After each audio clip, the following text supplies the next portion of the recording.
السلام عليكم ورحمة الله وبركاته. نحمده ونستعينه ونستغفره ونؤمن به ونتوكل عليه ونعوذ بالله من شرور أنفسنا ومن سيئات أعمالنا. من يهد الله فلا مضل له ومن يضلله فلا هادي له. وأشهد أن لا إله إلا الله وحده لا شريك له.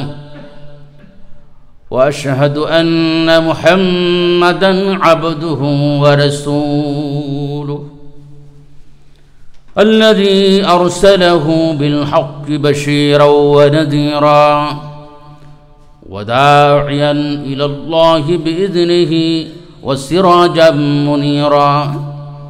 أما بعد فأعوذ بالله من الشيطان الرجيم. بسم الله الرحمن الرحيم. وما أرسلناك إلا رحمة للعالمين. صلى الله عليه وعلى آله وصحبه وبارك وسلم. আল্লাহ তাআলার দরবারে আলী শানে হাজারো লক্ষ সিজদায়ে শুকর আদায় করি, রব্বুল আলামিন আমাদেরকে সুস্থ রেখেছেন। কত মানুষ যে ফোনে দোয়া চায়, কত বড় বড় রোগে আক্রান্ত, রোগাগ্রস্ত হয়ে হসপিটালে পড়ে আছে। এমন কিছু মহাব্যাধিগ্রস্ত আক্রান্ত হয়ে পড়েছে, দুনিয়ার সমস্ত ডাক্তার মেডিসিন ফেল হয়ে গেছে।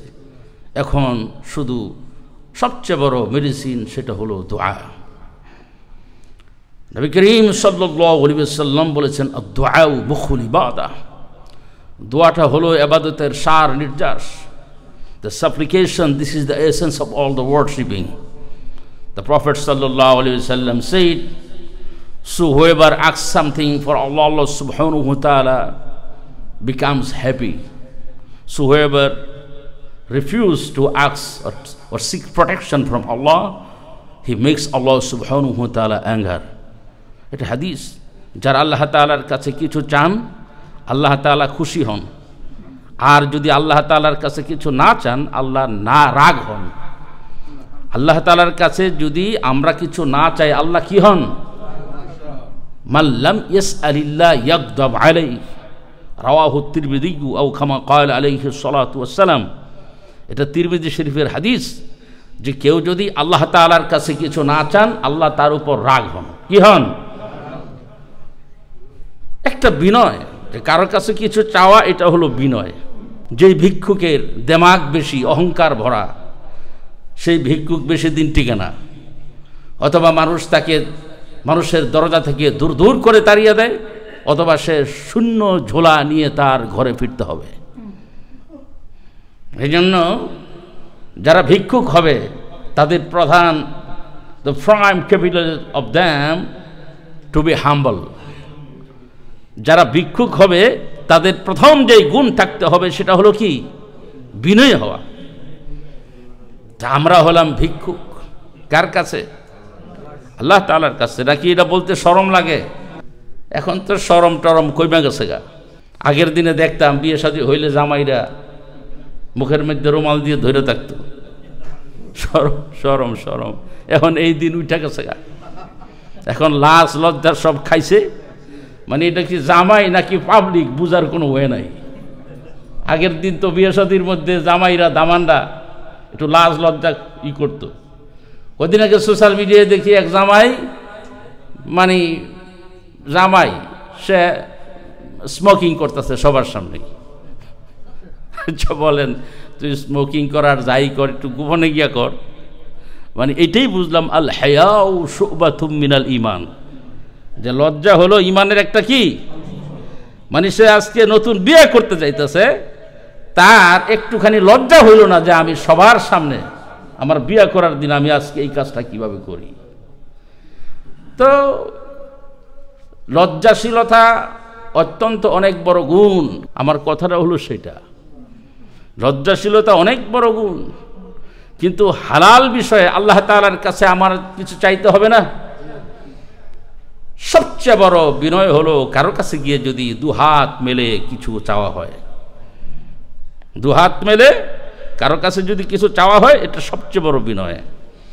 এই জন্য নবী করিম সাল্লাল্লাহু আলাইহি ওয়াসাল্লাম যখন আল্লাহ তাআলার কাছে প্রার্থনা করতেন, তার দুটি হাত আকাশের দিকে উঠাই দিতেন।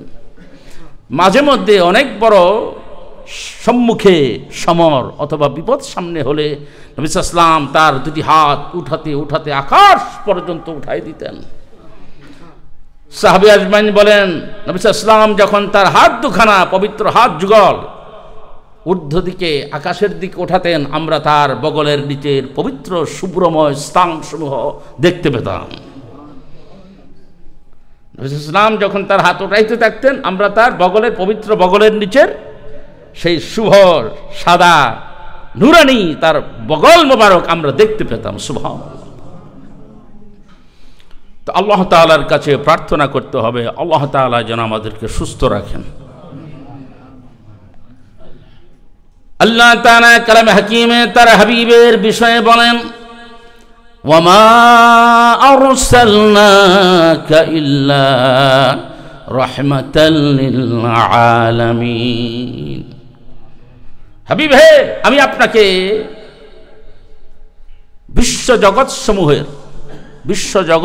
জগৎসমূহের উপর বা জগৎসমূহের প্রতি, সমস্ত জাতিসমূহের প্রতি, সমগ্র বিশ্ববাসী অথবা সমগ্র যত আলম আছে সমস্ত আলমের জন্য আমি আপনাকে রহমত বা দয়া হিসাবে আমি আপনাকে প্রেরণ করেছি। দয়া, করুণা, গোটা বিশ্ববাসী, সমস্ত ক্রিয়েশন, সমস্ত সৃষ্টি, সমস্ত জিন, যে কোনো সৃষ্টি, কি জড় কি জীব, কি নর কি নারী, কি মহিলা কি পুরুষ, কি কাফের কি মুসলিম, সমস্ত সৃষ্টির জন্য হাবিবে আমি আপনাকে রহমত দয়া করে পৃথিবীতে প্রেরণ করেছি। We sent you as a mercy for all this creature of this world. সমস্ত এই পৃথিবীর দেখা অদেখা সমস্ত কিছুর উপর আমাদের নবী হলেন দয়া। আল্লাহু আকবার। এই কথা পৃথিবীর আর কোন মেসেঞ্জারের বিষয়ে আল্লাহ তাআলা বলেন নাই। কেন? আমাদের নবী হলেন শেষ নবী। সুবহানাল্লাহ পড়ি। আল্লাহর নবী তার পবিত্র বেলাদাতের পর থেকে শুধু মানুষের মানুষ বলে কাঁদছেন, উম্মত উম্মত বলে শুধু কেঁদেছেন। কি মুসলিম কি অমুসলিম, সবাই তো রহমতের নবীর উম্মতের কাতারে শামিল হয়ে যায়।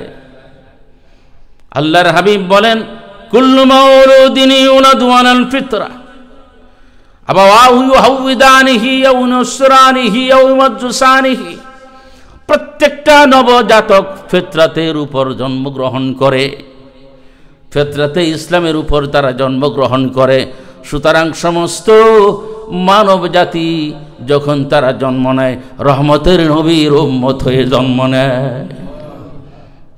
এই তো হাদিস। তার পিতা তাকে ইহুদি বানায়, খ্রিস্টান বানায়, অগ্নি পূজক বানায়। বানানোর পরে আমার উম্মত থেকে তারা কাটাব হয়ে যায়। কিন্তু কোন সন্তান যদি নাবালেগ অবস্থায় মারা যায়, মাসুম অবস্থায় মারা যায়, কিয়ামতের দিন রহমতের নবীর কাতারে শামিল হয়ে যাবে, কারণ তারা মাসুম। আল্লাহর হাবিব বলেন, এই সন্তান নাবালেগ বাচ্চা সমূহের পিতা মাতা যদি তারা মুমিন হয়, যাররা পরিমাণও যদি তাদের মধ্যে ঈমান থাকে, হাসরের দিন এ নাবালেগ বাচ্চা সমূহ তাদের পিতা মাতাকে শাফাআত করে জান্নাতে নিয়ে যাবে।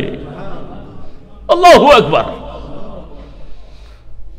কারো যদি সন্তান মারা যায় ছোট অবস্থায়,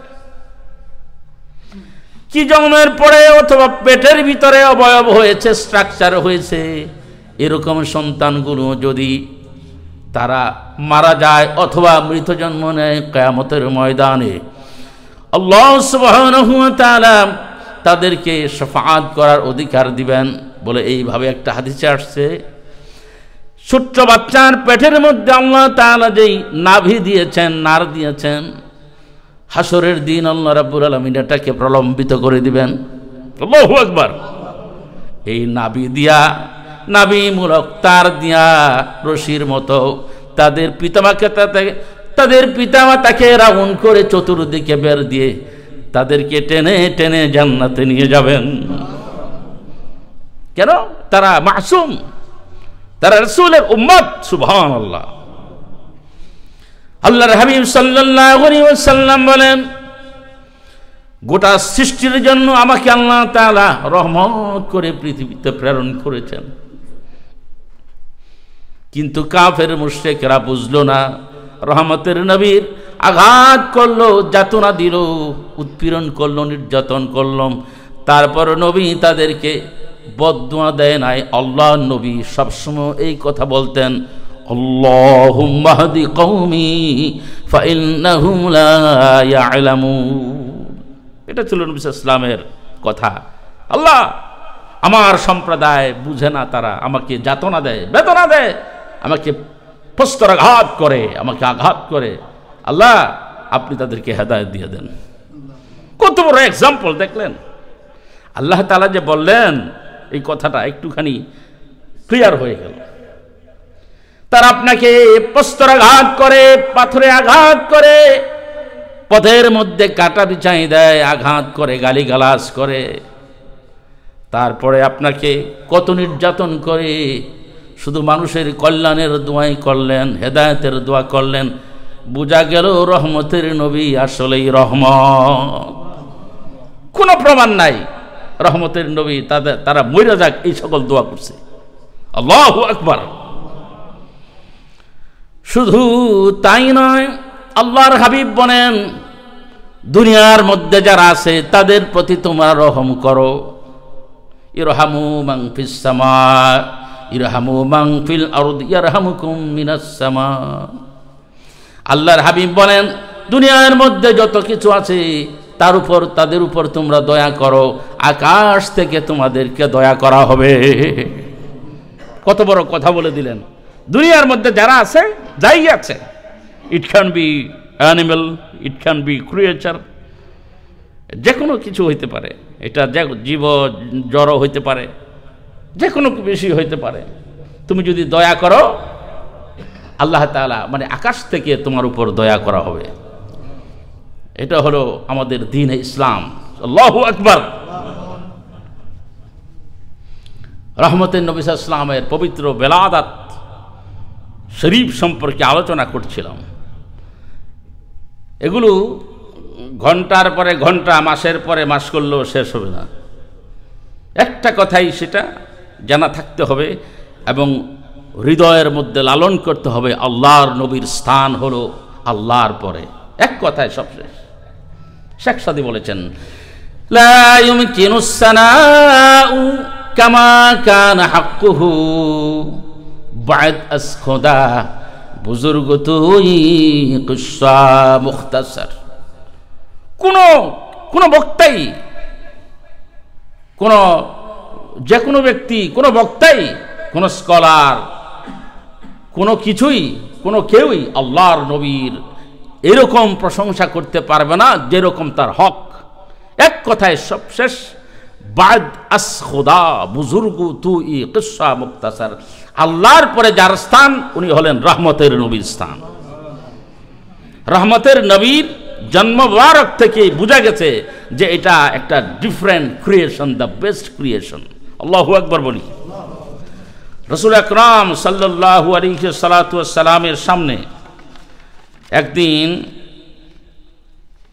কুরাইশ এর নেতৃস্থানীয় ব্যক্তিবর্গ প্রশংসা করতেছিল যে আমাদের মধ্যে সর্বশ্রেষ্ঠ কারা। আল্লাহর নবী সাল্লাল্লাহু আলাইহি ওয়াসাল্লাম সাহাবীদেরকে জবাব দিলেন, মানুষের মধ্যে সর্বশ্রেষ্ঠ সৃষ্টি হলো তোমাদের নবী। আল্লাহু আকবার। সম্প্রদায়ের মধ্যে সর্বশ্রেষ্ঠ সম্প্রদায় হলো আমার সম্প্রদায়, কুরাইশ সম্প্রদায়। এবং আরব এবং আজম উভয়ের মধ্যে সর্বশ্রেষ্ঠ সৈয়দ হলেন রহমতের নবী মুহাম্মদুর রাসূলুল্লাহ সাল্লাল্লাহু আলাইহি ওয়াসাল্লাম। যে আপনার রাসূল আকরাম সাল্লাল্লাহু আলাইহি ওয়াসাল্লামের সীমাহীন পবিত্র পুত পবিত্রের বর্ণনা পৃথিবীর কোনো মানুষের পক্ষে বলা সম্ভব নয়। এক কথা এটা আগে বললাম, তারপরেরটা পরে। আল্লাহর নবী সাল্লাল্লাহু আলাইহি ওয়াসাল্লামের জন্মের পরে তৎকালীন আরবদের প্রথা অনুসারে কোনো নবজাতক সম্ভ্রান্ত গড়ের কোনো সন্তান জন্ম নিলে এই সন্তানকে পাথরের ডেকচি দিয়ে তাকে ঢেকে দেওয়া হতো। কি দিয়া? পাথরের ডেকচি আছে না, আমাদের দেশে আগে দেখতাম মাটির বড় বড় ডেকচির মতো, তো এগুলি দিয়ে ঢেকে দেওয়া হতো। পরদিন সকালে ভোর হয়ে গেলে পুনরায় তাকে এটা মানে ডেকচি খুলে তারা মন্ত্রতন্ত্র যা কিছু করার তারা করত। তো রহমতের নবী সাল্লাল্লাহু আলাইহি ওয়াসাল্লামকেও জন্মের পরে এরকম পাথরের ডেকচি দিয়ে ঢেকে দেওয়া হলো। পরদিন সকালে নবী করিম সাল্লাল্লাহু আলাইহি ওয়াসাল্লামের দাদা আব্দুল মুত্তালিব এবং তার বংশের আরও যত লোকজন আছে নেতৃস্থানীয়, তারা সকলেই গেল এই পাথরের ডেকচি খুলতে। গিয়ে দেখে পাথরের ডেকচির মাঝখানে ফেটে গিয়ে মানে দুভাগ হয়ে আল্লাহর নবী আকাশের দিকে চেয়ে চেয়ে কি যেন বলছেন। কথাটা বুঝেন নাই? তাহলে সুবহানাল্লাহ পড়েন না কেন? আব্দুল মুত্তালিব দেখে বলেন, আশ্চর্য ঘটনা, এটা আবার কেমন সন্তান? আব্দুল মুত্তালিব দেখে বলে, পুত্রবধূ আমিনা, আমার নাতিনের নাম রাখবো। আমিনা দেখে বলে, আব্বাজান, ঘুমের ঘরে স্বপ্নে দেখেছি আমাকে কে জানি বলে গেল, লাকাদ উলিদতা আযমা রাজুলিন ফাসাম্মিহি মুহাম্মদ। আমিনা রে, তুমি যেই সন্তান প্রসব করেছো এটা আযাম, একটা বড় ধরনের সম্মানের পাত্র বা সম্মানের দাবি রাখে এই সন্তান, তার নাম রেখে দাও মুহাম্মদ সাল্লাল্লাহু আলাইহি ওয়াসাল্লাম। আমিনা ডেকে বলে, আব্বাজান, আমি স্বপ্নে দেখেছি যে ঘুমের ঘরের স্বপ্নে আমাকে শুভ্র দাড়ি বিশিষ্ট সাদা পোশাক পরিহিত কিছু লোক এসে আমাকে বলে গেল, আমিনা, তোমার সন্তানের নাম রেখে দাও মুহাম্মদ। ঘুমের ভিতরেই প্রশ্ন করা হলো, কেন তার নাম মুহাম্মদ রাখা হবে? সাথে সাথে জবাব দেওয়া হলো, স্বয়ং আল্লাহ তাআলা এই মানুষের নাম নিজে রেখে দিয়েছেন।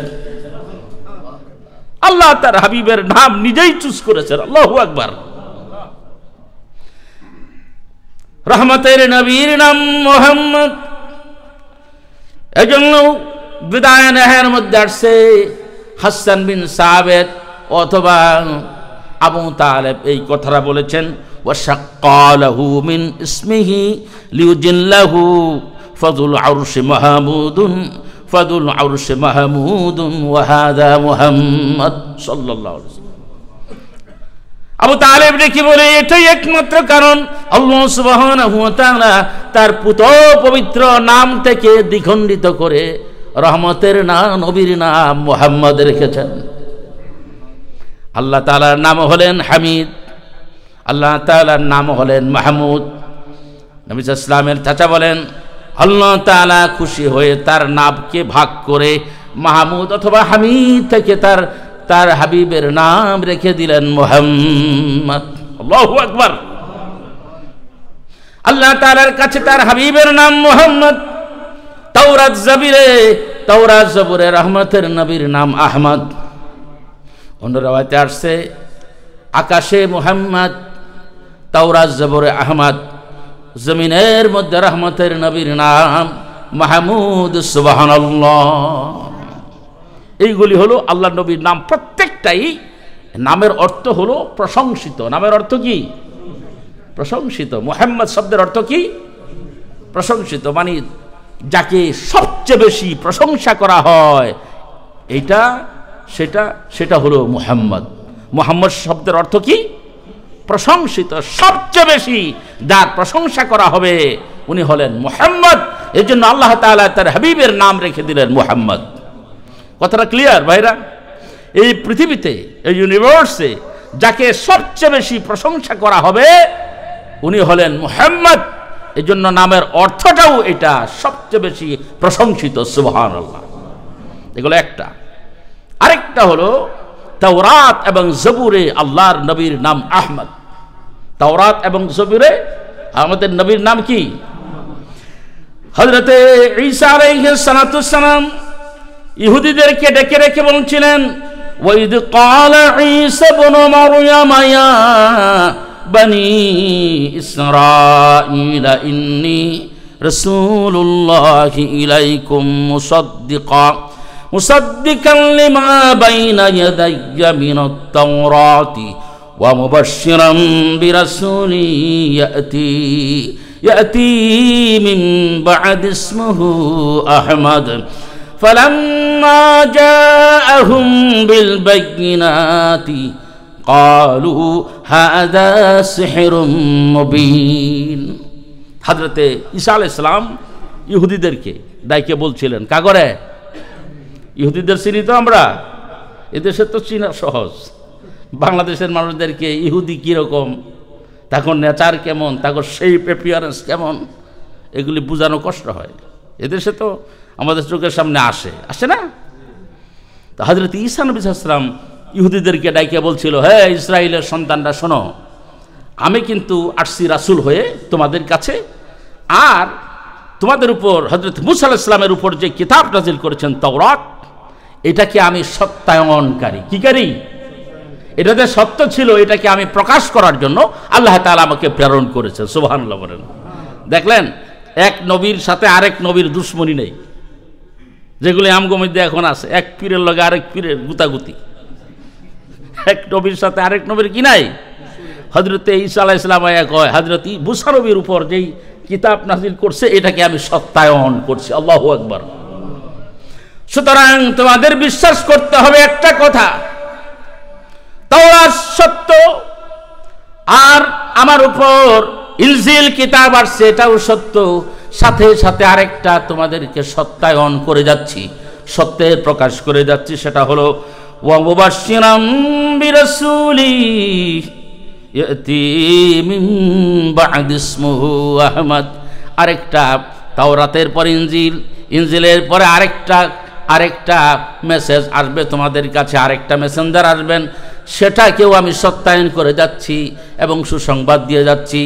আমার পরে যিনি আসবেন ওনার নাম হবেন আহমদ। কে বলছেন? হযরত ঈসা বলছেন। কাদেরকে? ইহুদিদেরকে বলছেন। আপনাদের মনে থাকে না হযরত ঈসা নবী কাকে বলছেন? ইহুদিরা কি মানছে? তারিখে বেদায়া নেহায়ের মধ্যে পেলাম, রহমতের নবীর যখন জন্ম হয়ে গেল, আরব ভূখণ্ডের মধ্যে একটা রব হয়ে গেল। বলে কি চাও? যে মিল্লাতে ইসরাইল থেকে মিল্লাতে ইসহাক থেকে মিল্লাতে ইসমাইলের মধ্যে নবুয়ত জোহর হয়ে গেছে। মিল্লাতে ইসহাকের মধ্যে আর নবুয়ত নাই, এখন নবুয়ত আসছে মিল্লাতে ইসমাইলের মধ্যে। আল্লাহু আকবার। এই কথা শুনে ইহুদি কথা সব মাথা খারাপ হয়ে গেছে। ইহুদিরা বাইরা দল বাঁধছে, আসছে মা আমিনার ভাঙা পর্ণ কুটিরের সামনে ডেকে নক করছে আর বলছে, আমরা ইহুদি সম্প্রদায়ের পক্ষ থেকে ইহুদির নেতৃস্থানীয় কিছু ব্যক্তিবর্গ আসছিলাম, তোমার নাকি একটা নবজাতক, তোমার নাকি সন্তান হয়েছে, দেখাবে এই বাচ্চাটাকে, কি আমাদেরকে একটু দেখাবে? আমিনা দেখি বলেন, কি কারণে আমার সন্তানকে তোমরা দেখতে চাও? এবার ইহুদির দলপতি বলেন, তোমার সন্তানের কোনো ক্ষতি করব না, শুধু নিশ্চিত হব, একটুখানি দেখবো এটা তোমার কেমন সন্তান। আমিনা শিশু নবী রহমতের নবীরে করে নিয়ে ইহুদিদের দলপতির সামনে আনলেন। ইহুদির দলপতি ছোট্ট রহমতের নবী শিশু নবীকে পাইয়া সরাসরি পিঠের পৃষ্ঠ মুবারকের মাঝখানে আঙ্গুল লাগাই দিলেন। নজর করে দেখে রহমতের নবীর মোহরে নবুয়ত আকাশের তারকার মতো ঝিলমিল করছে। কিতাবের মধ্যে সবগুলি ইহুদি দলপতি জমিনের মধ্যে বেহুশ হয়ে পড়ে গেলেন আর কান্না জুড়ে দিলেন, শেষ হয়ে গেছে আমাদের মিল্লাতে ইসহাকের নবুয়ত মিল্লাতে ইসমাইলের মধ্যে চলে আসছে। তাদের কিসমত খারাপ। তাদের কি খারাপ? তাদের কিসমত খারাপ, কারণ তারা পূর্বেকার সমস্ত নবী আম্বিয়াদের সাথে তারা জঘন্য বেয়াদবি আচরণ করেছে। এজন্য আল্লাহ সুবহানাহু ওয়া তাআলা তাদের জন্য জমিনকে সংকুচিত করে দিয়েছে। আল্লাহ তাআলা কি করলেন? জমিনকে ইহুদিদের জন্য সংকুচিত করে দিলেন। গোটা পৃথিবীর কোথাও তারা গিয়ে স্থান পাবে না। এটা আল্লাহ তাআলার প্রত্যক্ষ ওয়াবাউ বিগাদাবিম মিনাল্লাহ, আল্লাহ তাআলার পক্ষ থেকে অভিশাপ তাদের উপর আসছে। এটা বলতে পারেন যে হুজুর আপনি এরকম সাম্প্রদায়িক না ভাই, কোরআনে যা আছে তাই কইলাম। আপনি যদি বেশি কিছু জানার আগ্রহ থাকে তাহলে আপনি কি আল্লাহর কাছে জিজ্ঞান, আল্লাহ কে লেগে এই কথা কইল, ঠিক কিনা বে ঠিক? এটা আল্লাহ তাআলার ফরমান, কোরআনের কথা। কারণ দুনিয়া ভরা যত নবী আম্বিয়া ছিল তারা কম যন্ত্রণা দেয় নাই, এবং কিয়ামত পর্যন্ত যদি ইহুদি থাকে তারা যে মানুষকে কি জ্বালান জ্বালাইব দুনিয়াবাসী দেখবে। তবে নিশ্চিত এই ইসলামের বিজয় একদিন মুসলমানদের হাতে আসবে। এটা কার ওয়াদা? আল্লাহর ওয়াদা। আজকে সমস্ত দুনিয়ার সমস্ত কাফির মুশরিকিন তারা এক হয়ে মুসলমানদের পিছে লাগছে, কিন্তু এটা জানা উচিত আল্লাহ তাআলার শক্তি সমস্ত শক্তির উপর, ঠিক কিনা? এটা বুঝতে হবে, মনকে ছোট করতে নাই, যেটা মনের ভিতরে রাখতে হবে, লালন করতে হবে, যে একদিন ইসলামের বিজয় কেতন সারা পৃথিবী জোড়া পথ পথ করে উঠবে। এটা কোরআনের কথা, এটা মনের ভিতরে রাখতে হবে, এটা আকীদা রাখতে হবে। এটা আল্লাহ তাআলার ওয়াদা যে বিজয় মুসলমানদের হাতে আসবে। আল্লাহ তাআলা বলেন ওয়াকানা হাক্কান আলাইনা নাসরুল মুমিনিন, এটা আল্লাহ তাআলার উপর হক যে মুমিনদেরকে বিজয় দেওয়া। সুবহানাল্লাহ পড়ি। ওয়ালা তাহিনু ওয়ালা তাহজানু ওয়া আনতুমুল আ'লাউনা ইন কুনতুম মুমিনিন। ওয়ালা তাহিনু ওয়ালা তাহজানু, বিষণ্ণ হয়ে যেও না, চিন্তিত হয়ে যেও না। ওয়া আনতুমুল আ'লাউনা, তোমরাই হবে বিজয়ী। ইন কুনতুম মুমিনিন, যদি তোমরা ঈমানদার হও। একটা শর্ত লাগাই দিয়েছেন এখানে, ডু নট বি অ্যাফ্রেড। হ্যাঁ, do not be afraid, do not be grieved, you will be the superior if you do the real believer. চিন্তিত হও না, দুঃখিত হও না, তোমরাই বিজয় হবা। ইন কুনতুম, if you do yourself believer, যদি তোমার নিজকে বিলিভার হিসাবে ক্রিয়েট করতে পারো তখনই তোমাদের মধ্যে বিজয় আসবে। আল্লাহু আকবার বলেন। কিন্তু এটা হিসাব নিকাশের কথা যে আমরা আমাদের ঈমান কতটুকু আছে। আল্লাহ তাআলা আমাদেরকে তৌফিক দান করুন। আল্লাহ সুবহানাহু ওয়া তাআলা রহমতের নবীরে এমন কিছু গুণ দিয়েছেন যা পৃথিবীর আর কোনো মানুষকে দেন নাই। সুবহানাল্লাহ পড়ি। এর মধ্যে একটা হলো আল্লাহর হাবিব সাল্লাল্লাহু আলাইহি ওয়াসাল্লাম গোটা সৃষ্টির জন্য একজন আইন প্রণেতা হিসাবে আল্লাহ তাআলা পৃথিবীতে প্রেরণ করেছেন। এটা রহমতের নবী কোনো কথায় যদি ইয়েস বলেন, ভালো করে শুনি, আল্লাহর হাবিব কোনো বিষয়ে যদি হ্যাঁ বলেন, অ্যাফার্মেটিভ যদি আনসার দেন, আল্লাহ তাআলা তার হাবিবের মহব্বতে এটাকে হাঁ করে দেয়। দেখছেন কত বড় ক্ষমতা আল্লাহ তাআলা তার হাবিবকে দিয়েছেন।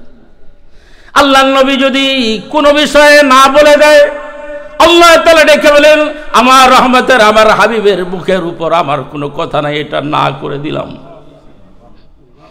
শুধু তাই নয়, আল্লাহ তাআলা বলেন কালাম হাকিমের মধ্যে বলেন আমার হাবিব যদি কোনো বিষয়ে ফয়সালা দেন, কোনো বিচার করেন, কোনো বিশ্লেষণ করেন, কোনো ন্যারেশন দেন, কোনো ডিসক্রিপশন দেন, এটার উপর কারো যদি কোনো দ্বিমত থাকে সে কোনো দিন ঈমানদার হবে না।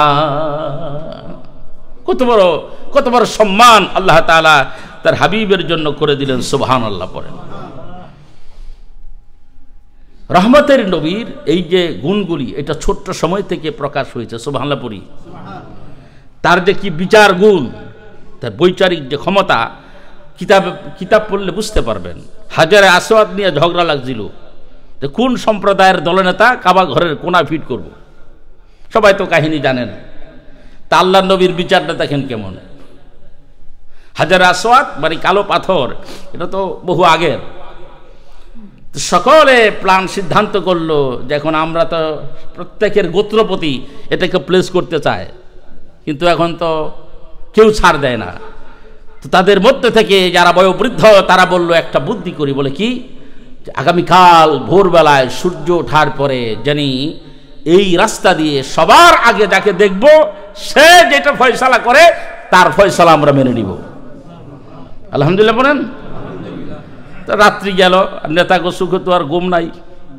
আগামীকাল কোন গোত্রের কোন লোক আইব, যেই গোত্রের লোক আইব সে তো সেই গোত্রের কথাই বলবো, তাই তো, যেগুলি আমরা বাংলাদেশে করি। তো কি হলো, যখন প্রভাত হয়ে গেল, সূর্য রশ্মি বিকিরণ শুরু করলো, আলো শুরু আসতে লাগলো, সবাই রাস্তার দিকে তাকিয়ে আছে, দেখি কে আসে।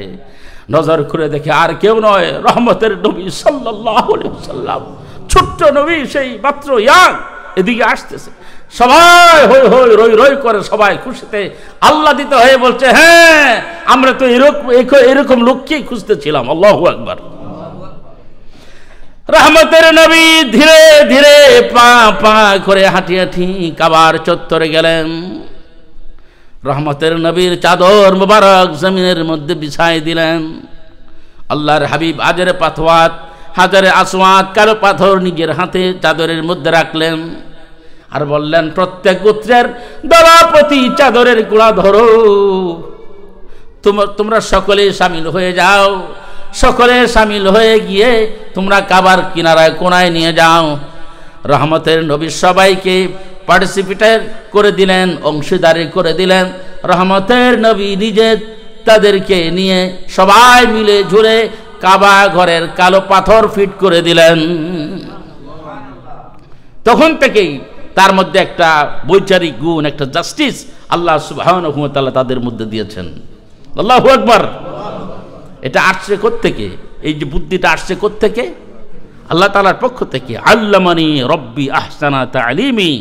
আল্লাহ নবী কয় যে আমাকে আল্লাহ তাআলা সবচেয়ে উত্তম জ্ঞান দান করেছেন। নবী করিম সাল্লাল্লাহু আলাইহি ওয়াসাল্লাম যখন হালিমাতুস সাদিয়ার কোলে উঠলেন, এতিম, কেউ নিতে চায় না, কিন্তু হালিমার তো দুধের বাচ্চা আছে, বাচ্চার নাম কি? আব্দুল্লাহ। তো ছোট্ট বাচ্চা, এখন তো দুধ মাতা কে? হালিমা। ইনসাফটা দেখেন। আল্লাহর হাবিব ছোট্ট শিশু নবী, রহমতের নবী, যখন হালিমার দুগ্ধ পান করতেন, মনে করেন ডান স্তন ছোট্ট শিশু নবী পান করতেন, হালিমা হাজার চেষ্টা করেও বাম স্তনের মধ্যে রহমতের নবীর বুক লাগাতে পারে নাই। পরবর্তীতে হালিমা রেখে বলে, আমার বোঝার বাকি নাই, মুহাম্মদ এই সোনার পুতুল বেইনসাফ করে নাই, আমার দুধের বাচ্চা দুধ ভাই আব্দুল্লাহর জন্য আরেকটা বুকের স্তন, আরেকটা স্তন রেখে দিয়েছে। এইভাবে রহমতের নবীর গুণের শেষ নাই। আল্লাহর হাবিব সাল্লাল্লাহু আলাইহি ওয়াসাল্লাম যখন কিছু হাদিয়া নিয়ে আসতেন ছোট্ট পেয়ালার মধ্যে করে, আল্লাহর হাবিব না করে নাই, রাগেও নাই, খেপেও নাই। যেরকম আমরা করি, হাদিয়া মনে করেন ছোটোখাটো হইলে কথাই কই না ভালো করে। এক বছর এক মুড়িয়ে এক পীর সাহেবরে 1000 টাকা দিছে, দিয়া কয় জাযাকাল্লাহ, দিয়া কয় আপনি কিয়ামতের দিন আমারে তরাইয়া লইয়া যায়। মুরিদে পীর সাহেবরে কয়, যেটা বাস্তব সেটাই কইতেছি। মুরিদে পীর সাহেবরে কয়, হুজুর 1000 টাকা দিছি, আপনি হাসরের দিন আমার একটু তরাইয়া নিয়েন। তো অনেক এই পীরের বক্ত হইল কোটিপতি, বুঝেন না, কোটি কোটি টাকার মালিক, হাজার হাজার টাকা হাদিয়াই দেয় আর খালি সেকে দেয়। আর মনে করেন লুণ্ঠনকারী, দেশদ্রোহী, তারপরে মনে করেন ডিকটেটর, সন্ত্রাসী, যত সাদাবাজ, চোর ডাকাত সব গিয়া মুরিদ হয়। আর হুজুরের উপরে ভরসা করে রাখছে যে হুজুরে আমাকে তরাই নিব। একটাও মিথ্যা কথা বলছি না আমি। 1000 টাকা দিছে, তো ব্যাস বেচারায় নিশ্চিত রিক্সা চালায় খায়। আগামী বছর গেছে, আগামী বছর বেটার যে একটুখানি হাদিয়া দিব পীর সাহেবের, সেটাও নাই। তো হাদিয়া ছাড়া তো পীর সাহেবরা কি কথা কইব, শুধু নিষ্ফল গাছও কি আর বান্দর ওড়ে। শিমল গাছও বানর ওঠে না, তো এই বছর আর আগের বছরের মতো কোনো কিছু কয় না। তো মুরিদে কয়, হুজুর কিছু কইলেন না, মনে আছে না? ওই যে কইছিলাম। কয় কি কইছিলাম? কয় গত বছর না আপনারে 1,000 টাকা দিছিলাম আর বলছিলাম যে আমারে একটু তরাইয়া নিতে। কয় বাবা বললে গত বছর কি কইছে ওইগুলি মনে নাই। কয় দয়া করে আমার 1,000 টাকা দেন, 1,000 টাকা দেন। কয় কেন?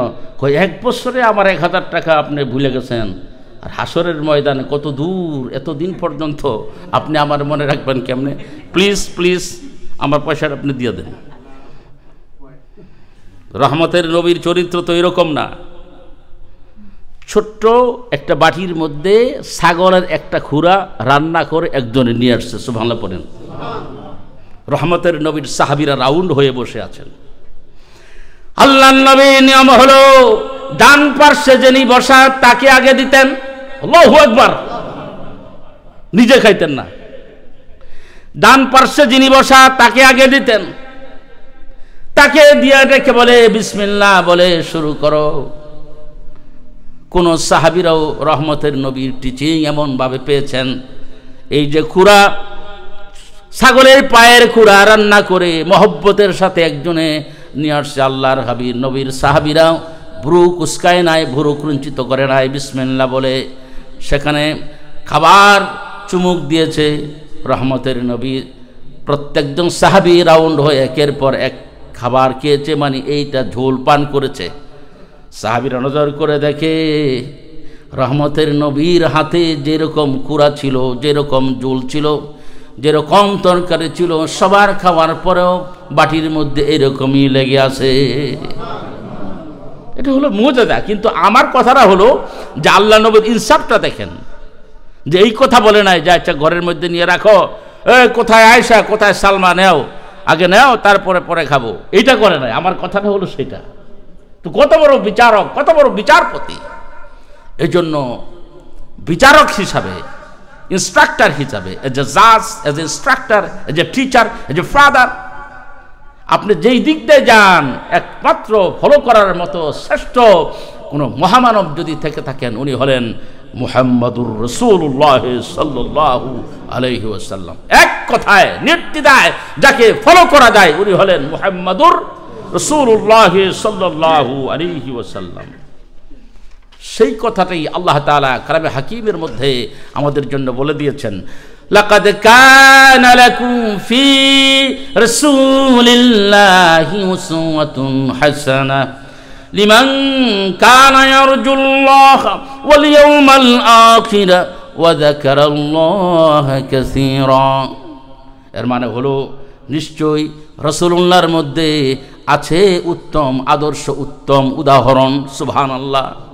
রাসূলের জীবনের মধ্যে, সুন্নতের মধ্যে, তার চাল চলন এবং তার জীবনের মধ্যে আছে তোমাদের জন্য উত্তম উদাহরণ। সুবহানাল্লাহ। লিমান কানা ইয়ারজুল্লাহ ওয়াল ইয়াওমাল আখির, যারা আল্লাহকে চায় এবং আখিরাতকে চায় তাদের জন্য, সবার জন্য না। ওয়া যাকারাল্লাহা কাসীরা, আর যারা বেশি বেশি আল্লাহ তাআলার জিকির করে। আল্লাহু আকবার। The Prophet Muhammadur Rasulullah sallallahu alaihi wasallam is the best example for you, especially those who believe in Allah, believe Allah subhanahu wa ta'ala, and those who believe the day of the resurrection, and those remember Allah much and much. The Prophet sallallahu alaihi wasallam is the best example for those. Allahu Akbar.